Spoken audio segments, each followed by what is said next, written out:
인류의 역사 속에는 거대한 강물처럼 흐르는 이야기들이 있습니다. 오늘 우리는 그 중에서도 가장 신비롭고 장엄한 문명, 고대 이집트의 심장부로 시간여행을 떠나보려 합니다. 그곳에는 죽음과 부활, 질서와 영원의 상징으로 수천 년간 사람들의 마음을 사로잡았던 한 신이 있습니다. 바로 자칼의 머리를 한 신, 아누비스입니다. 아누비스, 그의 이름은 미라, 무덤, 그리고 사후 세계와 깊이 연결되어 있습니다. 그는 죽음 이후 영혼을 인도하는 안내자였고 장례를 주관하며 망자의 심장을 진실의 깃털과 저울질하는 엄숙한 심판관이었습니다. 고대 이집트인들에게 아누비스는 이 세상을 떠나 다음 세상으로 향하는 여정이 공정하게 이루어지도록 지켜보는 보호자이자 재판관이었습니다. 오늘 우리는 아누비스가 어떻게 탄생했으며 이집트 역사의 흐름 속에서 그의 역할이 어떻게 변해왔는지, 그리고 왜 그가 수천 년 동안 죽음과 재탄생의 강력한 상징으로 남을 수 있었는지를 깊이 탐구해 볼 것입니다. 가장 오래된 피라미드 비문에서부터 나일강 유역의 웅장한 신전에 이르기까지 그의 존재는 이집트 문명 곳곳에 스며들어 있습니다. 오늘 이야기가 여러분의 지적 호기심에 작은 등불이 되었다면 좋아요를 통해 그 빛을 밝혀주시고 구독으로 저희의 여정에 동행해 주십시오. 여러분의 관심은 더 깊고 풍부한 이야기를 만드는 가장 큰 원동력이 됩니다. 그럼 이제 고대 이집트의 신비로운 세계로 함께 떠나보겠습니다. 이집트의 저녁은 마치 하나의 의식처럼 다가옵니다. 나일강은 마지막 햇빛을 받아 붉게 타오르고 들판은 고요에 잠깁니다. 서쪽에서 불어오는 바람은 소금과 돌의 맛을 품은 채 차갑고 건조하게 도착합니다. 경작지를 지나면 부서진 언덕의 지평선을 향해 물결치는 창백한 모래의 바다가 시작됩니다. 바로 그 경계에서 산자들은 언제나 죽은 자들을 마주했습니다. 그곳에는 도시의 성벽 대신 낮은 땅과 자갈, 그리고 단 한 계절 만에 돌에서 이름을 지워버릴 수 있는 거친 바람만이 존재했습니다. 그리고 그곳에는 자칼이 있었습니다. 태양이 구릿빛 동전처럼 지고 첫 별이 깨어날 때 그들은 나타났습니다. 가늘고 긴 다리를 가진 자칼들은 호기심 많고 두려움 없이 마치 가시나무나 아카시아처럼 그 풍경의 일부인 양상을 이루거나 작은 무리를 지어 움직였습니다. 초기 이집트인들은 그들을 두려워했습니다. 마지막 햇빛을 담아내는 노란 눈, 무덤 주위를 맴돌며 밤마다 같은 길을 맴도는 그들의 모습은 공포의 대상이었습니다. 대지는 사람들에게 혹독한 교훈을 가르쳐 주었습니다. 얕게 판 구덩이는 시신을 지킬 수 없다는 것을, 사막은 단단히 묻고 기도를 올리지 않은 것은 무엇이든 지켜주지 않았습니다. 태초의 망자들은 몇 개의 항아리, 나무 머리 받침, 그리고 여정을 위한 구슬 몇 개와 함께 모래 속에 묻혔습니다. 뜨거운 바람이 숨결을 빨아들이고 머리카락과 치아는 그대로 남은 채 갈색의 가죽 같은 형상만 남았습니다. 자연이 만들어낸 이 최초의 미라들은 사막이 하나의 가마이며 육신 또한 점토처럼 구워질 수 있다는 거친 증거였습니다. 하지만 자연은 온화하지 않았습니다. 자칼은 참을성 있게 몇 번 발톱으로 긁기만 해도 무덤을 파헤칠 수 있었습니다. 아침이 되면 유족들은 아마포가 헤쳐지고 팔이 훤히 드러난 끔찍한 광경을 마주해야 했습니다. 그것은 분노이자 하나의 징표였습니다. 사람들은 시신을 훼손하는 그 짐승들을 보며 반대로 시신을 지킬 수 있는 강력한 힘을 상상하기 시작했습니다. 고대 이집트에는 오래된 사고방식이 있습니다. 어떤 대상을 통제하고 싶을 때 그 대상에게 신의 이름을 부여하고 세상이 존중할 만한 이름으로 그 신과 대화하는 것입니다. 자칼은 들판의 가장자리를 달립니다. 그들은 생명이 끝나고 다른 무언가가 시작되는 경계의 땅을 압니다. 그래서 사람들은 두려움과 필요 속에서 수호자를 불러냈습니다. 자칼들 중에는 시체를 파먹는 자가 아니라 심판관이 있다. 그는 죽은 자들의 도시 넘어 자신의 산 위에 서서 어둠 속의 모든 침입자를 굽어본다. 사람들은 그에게 무덤의 가장 중요한 자리를 내어주고 색과 상징, 그리고 권위 있는 칭호를 부여했습니다. 서쪽 땅의 으뜸인 자, 신성한 땅의 군주라 불렀고 고대 서기관들이 인프라 기록했던 오늘날 우리가 아누비스라 부르는 이름으로 명명했습니다. 왕들이 피라미드를 세우기 전 오시리스가 죽음의 왕좌에 앉기 전부터 서쪽을 가리키는 작은 돌무덤과 돌멩이 줄이 있었습니다. 서쪽은 해가 지는 방향이었고 따라서 모든 인간의 희망이 향하는 곳이었습니다. 바로 그 경계에서 아누비스의 신앙은 시작되었습니다. 검은 자칼은 문설주 위에 완벽한 고요함 속에서 웅크리고 눈을 뜨고 귀를 세운 채 조각상으로 착각할 만큼 고요하지만 고개를 돌리는 순간 살아있는 신으로 인식되었습니다. 여기서 검은색은 단순히 밤의 색이 아니었습니다. 그것은 매년 강이 남기고 가는 홍수의 진흙 색깔, 즉 비옥함의 색이었습니다. 미리 발목 높이에서 무릎 높이로 그리고 마침내 배까지 자라게 하는 그 기름진 토양의 색이었습니다. 신을 검은색으로 칠하는 것은 재생과 부활을 이야기하는 것이었고 자칼을 검은색으로 칠하는 것은 죽음 속에 생명의 씨앗이 있음을 선언하는 것이었습니다. 이러한 믿음에는 현실적인 이유도 있었습니다. 도굴은 아이들을 겁주기 위한 옛날 이야기가 아니었습니다. 시신 옆에 맥주 한 병을 놓아두던 시절부터 존재했던 오래된 범죄였습니다. 마른 손과 조용한 발을 가진 자들은 장례 행렬을 뒤따랐다가 애도객들이 떠나면 돌아왔습니다. 그들은 어느 주춧돌이 약하고 어느 봉인을 잘라냈다가 다시 붙일 수 있는지 알았습니다. 따라서 무덤 입구에 신이 존재한다는 사실은 중요했습니다. 통로 위에 새겨진 자칼은 죽은 자에게는 위안을, 산 자에게는 경고를 의미했습니다. 그 무덤은 유족의 것인 동시에 수호신의 것이며 침입하는 자는 누구든 언젠가 그의 심판대에서 무거운 대가를 치를 것이라는 메시지였습니다. 아누비스의 칭호는 이러한 필요와 두려움 속에서 자라났습니다. 자신의 산 위에 있는 자라는 칭호는 공동묘지 뒤편에 솟은 절벽을 연상시킵니다. 그 높은 곳에서 감시자는 모든 의식의 시작과 끝을 지켜볼 수 있습니다. 신성한 땅의 군주는 쟁기질과 수학으로부터 구별된 사막 그 자체를 의미했습니다. 신성하다는 것은 부드럽다는 뜻이 아니라 구별되고 감시받는다는 의미, 즉 규칙이 다르고 향과 오래된 주문의 기운이 무겁게 내려앉은 장소를 뜻했습니다. 이집트인들의 삶 속에서 자칼신에 대한 믿음은 일상으로 스며들었습니다. 한 여인은 경계석 근처에 작은 빵을 남겨두고 할아버지의 무덤을 지켜달라고 속삭였을 것입니다. 한 남자는 서쪽 땅이 때가 되었을 때 자신의 집을 잊지 않도록 작은 자칼을 항아리에 그려 문 옆에 두었을 겁니다. 아이들은 황혼역 언덕 위의 깡마른 개들을 보고 이유도 모른 채 조용해졌을 것입니다.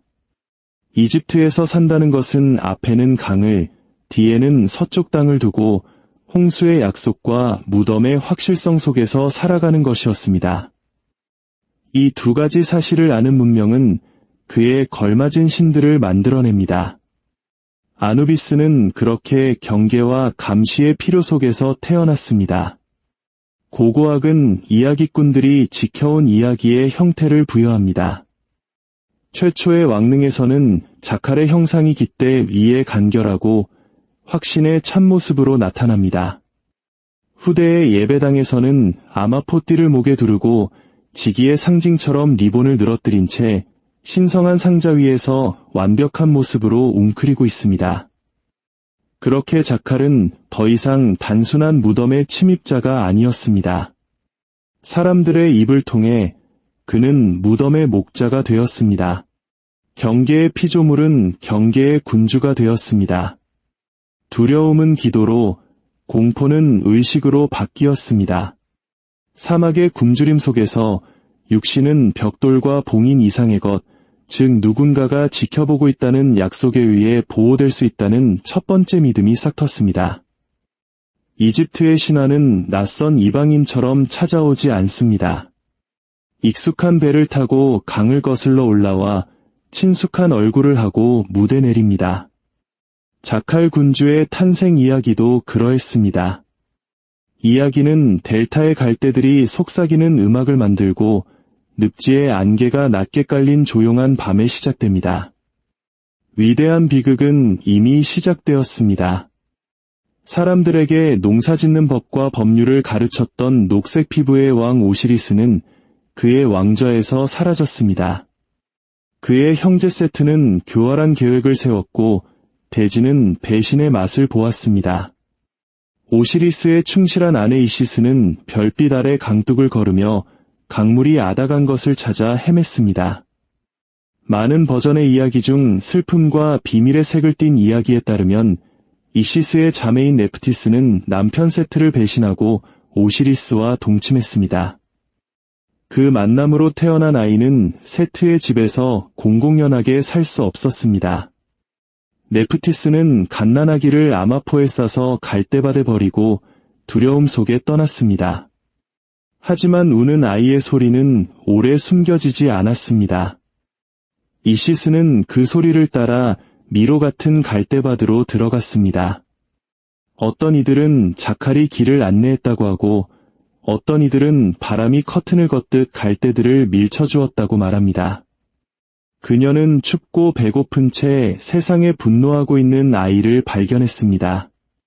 이시스는 아이를 들어 올려 가슴에 안고 산을 움직이는 언어로 노래를 불러주었습니다.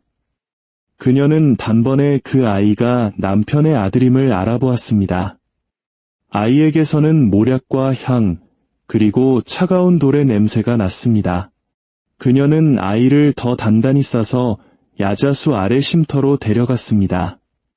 그녀는 누구도 믿지 않고 오직 밤과 밤의 친구인 동물들만을 신뢰했습니다. 자칼들은 멀리서 지켜보며 그녀가 원하는 거리 이상으로 다가오지 않았습니다. 그녀는 빵 한 조각을 그들과 나누며 영원히 그들을 묶어둘 약속을 했습니다. 이 아이를 지켜다오.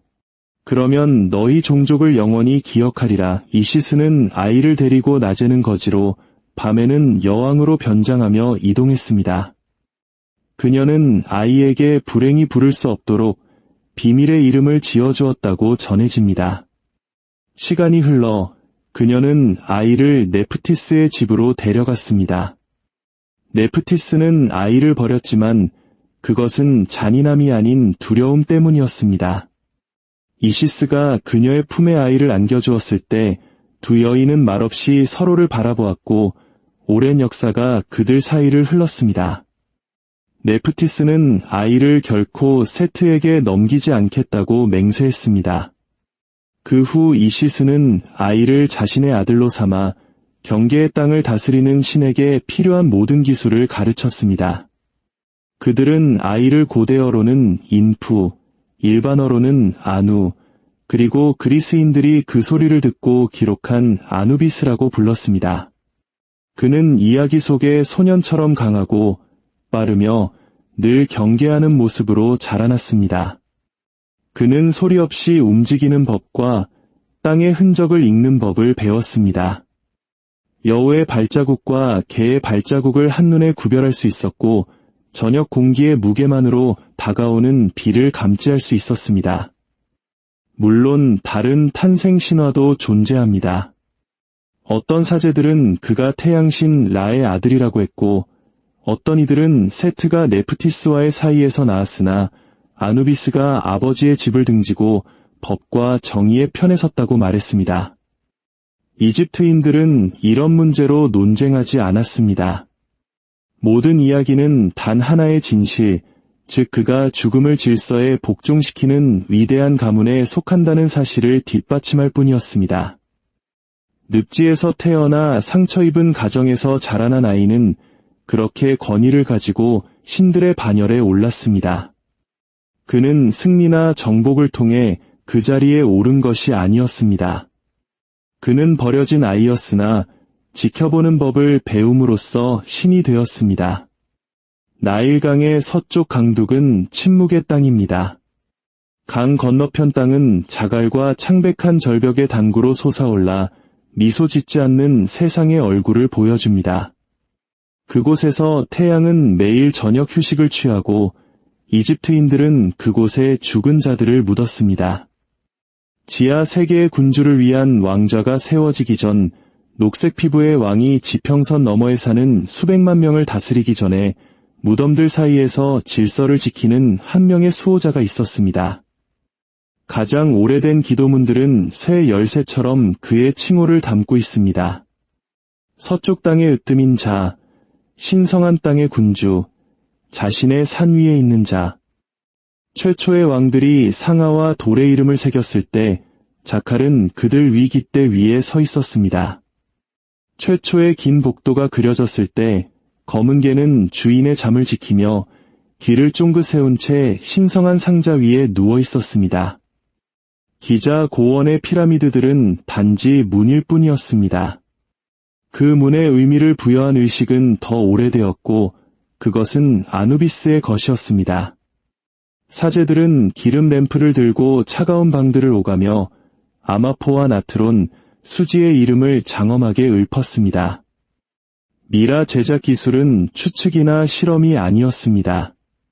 그것은 신들이 기억하는 태초에 자칼 신이 그의 인내와 모범으로 가르친 유산이었습니다. 고대 왕국의 죽은 왕의 무덤을 상상해 보십시오. 살아있는 자들은 삼나무와 모략, 그리고 나트론의 날카롭고 건조한 숨결 냄새가 나는 방으로 내려갑니다.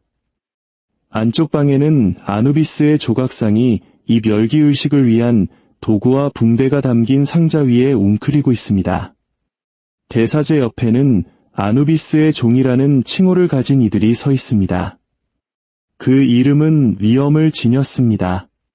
그것은 그 칭호를 가진 자가 죽은 자를 모욕 없이 옮기고 잠자는 왕에게 마땅히 표해야 할 부드러움으로 고요한 육신을 만지는 법을 배웠다는 것을 의미했습니다. 계곡의 사람들은 아누비스가 처음부터 죽은 자들을 다스렸다고 믿었습니다. 심판의 의자에 앉은 폭군으로서가 아니라 문지기의 주인이자 질서의 관리자로서 말입니다. 오래된 피라미드 비문에 새겨진 글들은 군인의 명료함으로 말합니다. 일어나 아누비스와 함께 가라. 그가 너의 팔을 잡고 길을 열어주며 어둠 속에서 발이 미끄러지지 않도록 붙잡아 줄 것이다. 이것보다 더 실용적인 신은 없습니다. 여정은 계획되었고 안내자가 필요했습니다. 그리고 그 안내자는 모든 세대에 걸쳐 동일했습니다. 그의 색과 고요함, 그리고 단단한 손길로 알려진 바로 그 안내자였습니다. 물론 수세기가 흐르면서 지하 세계의 균형은 변했습니다. 살해당한 왕과 슬퍼하는 아내, 그리고 복수하는 아들의 신화가 이집트 희망의 중심 이야기가 되었습니다. 오시리스는 부활하여 서쪽 땅의 왕좌에 앉아 다스렸습니다. 그러나 왕의 등장이 문지기, 대장의 필요성을 줄이지는 않았습니다. 비밀을 지키는 자의 필요성을 대체하지도 않았습니다. 아누비스는 오시리스가 명예를 얻었을 때 명예를 잃지 않았습니다. 그는 오히려 자신의 역할이 더욱 명확해졌습니다. 그는 자신이 복원하는 데 도움을 주었던 왕좌의 충성스러운 관리가 되었습니다. 모든 신들은 여러 가지 방식으로 자신을 드러냅니다. 때로는 천둥으로, 때로는 섬세하게 놓인 깃털 하나로. 아누비스는 조용한 방법을 선호했습니다. 그는 화강암 산이나 와인의 강을 요구하지 않았습니다.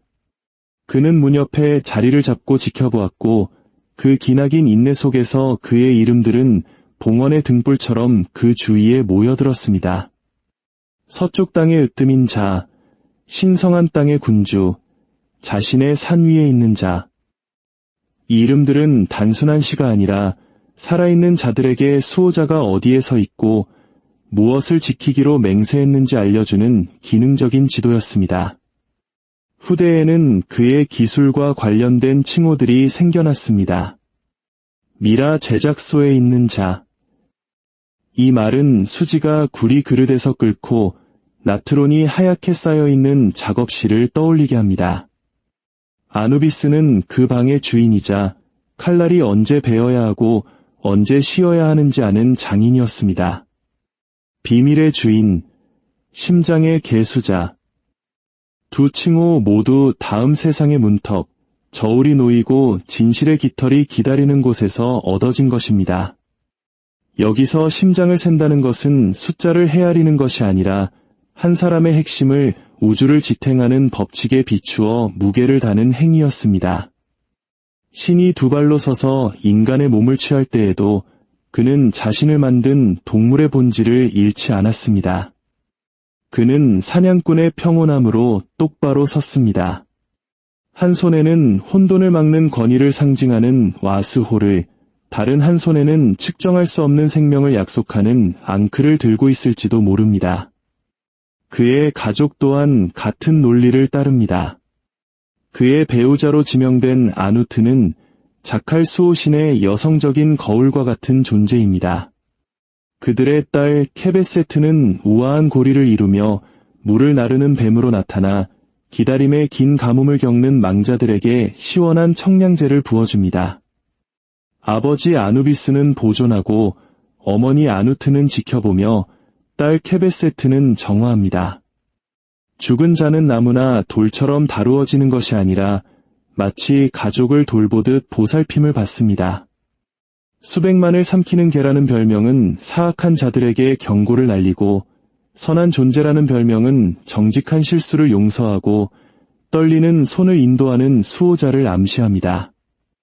사람들은 이 이름들을 신중하게 부르며 서쪽 땅의 으뜸인 자에게 남북을 살피고 감시해달라고, 신성한 땅의 군주에게 무덤 입구에서 발을 굳건히 하고 곡물과 존경을 가지고 오는 자들만 들여보내달라고 간청했습니다. 오시리스의 이야기는 축제처럼 시작하여 영원 같은 침묵으로 끝납니다. 세트는 오시리스를 속여 완벽하게 제작된 상자 안에 눕게 한 뒤 뚜껑을 닫고 못을 박아 나일강에 던져버렸습니다. 강물은 그 관을 싣고 바다로 흘러갔고 마침내 비블로스라는 도시의 한 타마리스크 나무 뿌리에 걸렸습니다. 나무는 관을 감싸며 자라났고 그 도시의 사람들은 그 나무를 베어 궁전의 기둥으로 삼았습니다.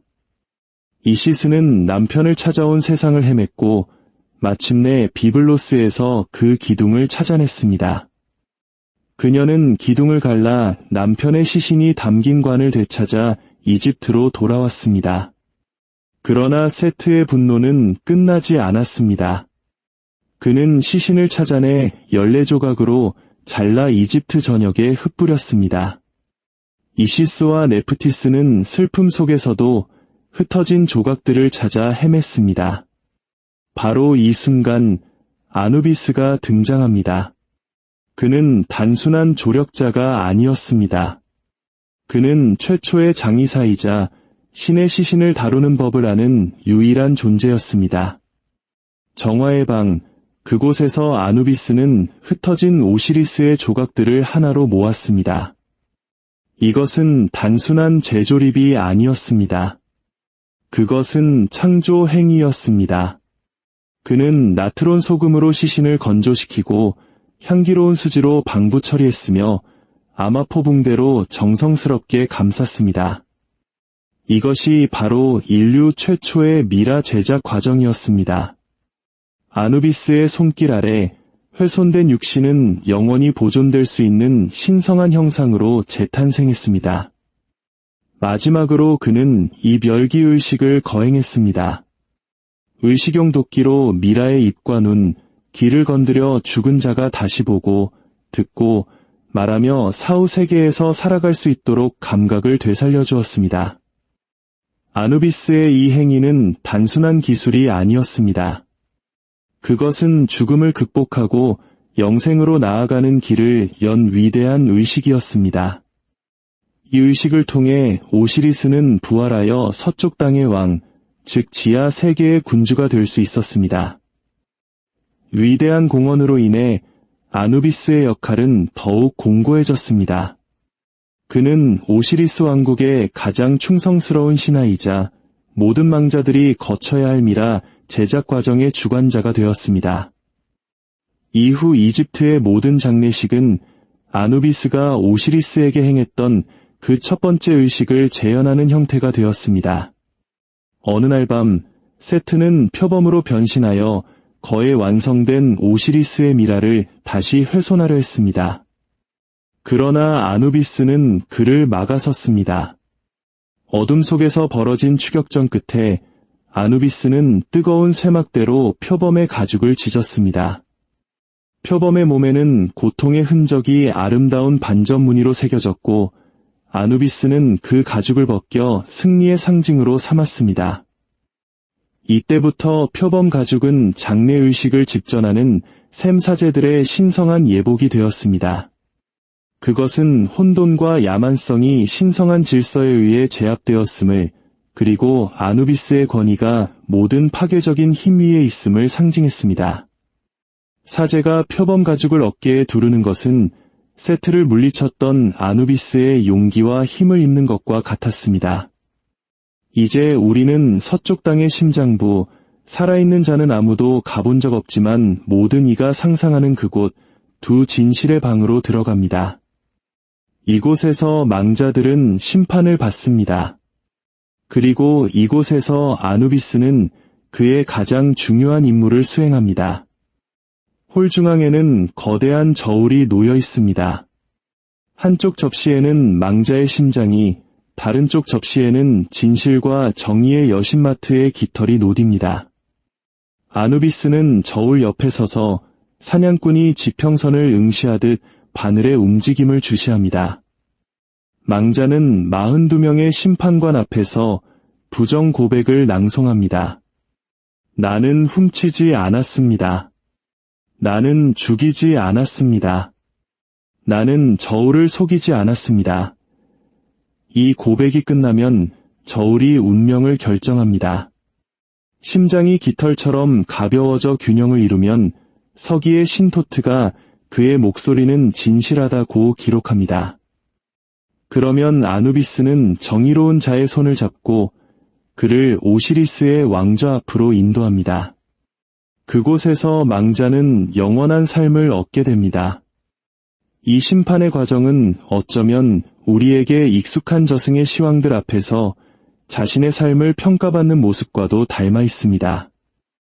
한평생 지은 업을 바탕으로 심판받는다는 개념은 동서고금을 막론하고 인류의 보편적인 내세관이었을지 모릅니다. 그러나 만약 거짓과 죄의 무게로 심장이 깃털보다 무거워지면 저울은 아래로 기울어집니다. 아누비스는 아무 말 없이 접시를 암무트라는 괴물 쪽으로 기울입니다. 암무트는 악어의 머리, 사자의 몸, 하마의 하반신을 한 영혼을 삼키는 자입니다.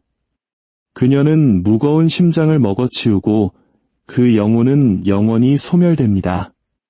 이 심판의 장면은 단순한 내세관을 넘어 고대 이집트인들의 삶을 지배하는 윤리적 척도였습니다. 시장의 상인은 저울을 속이지 않으려 노력했고 판관은 뇌물을 받지 않으려 애썼으며 평범한 사람들은 이웃에게 친절을 베풀려 했습니다. 그들 모두는 언젠가 아누비스의 저울 앞에서 자신의 삶의 무게를 달아야 한다는 것을 알고 있었기 때문입니다. 아누비스가 지키는 것은 무덤만이 아니었습니다. 그는 진실, 정의, 그리고 우주의 질서인 마트 그 자체를 수호하는 신이었습니다. 수천 년의 세월이 흐르고 왕조는 흥망을 거듭했으며 다른 신들의 이름은 잊혀갔습니다. 그러나 아누비스는 그의 자리를 굳건히 지켰습니다. 그는 화려한 축제의 신도, 강력한 전쟁의 신도 아니었습니다. 그는 묵묵히 자신의 일을 수행하는 장인이었고 흔들림 없는 원칙을 지키는 심판관이었으며 어둠 속에서 길을 잃은 영혼을 인도하는 충실한 안내자였습니다. 그의 존재는 고대 이집트인들에게 죽음이 끝이 아니라 질서정연하게 준비하고 공정하게 평가받는 새로운 시작이라는 위안을 주었습니다. 두려움의 대상이었던 야생의 자칼은 가장 믿음직한 수호자로 거듭났습니다. 오늘날 우리가 박물관의 고요한 전시실에서 수천 년 전의 미라와 마주할 때 우리는 아누비스의 손길을 상상하게 됩니다. 깨어진 것을 온전하게 만들고 덧없는 것을 영원하게 만들며 혼돈 속에서 질서를 창조해낸 그의 솜씨를 말입니다. 왕이 오고 또 가도 강물이 차고 또 기울어도 자칼씨는 자신의 초소를 떠나지 않았습니다. 그는 여전히 서쪽 땅의 지평선 위 산자와 죽은 자의 경계에서 영원한 밤의 파수꾼으로 서 있습니다.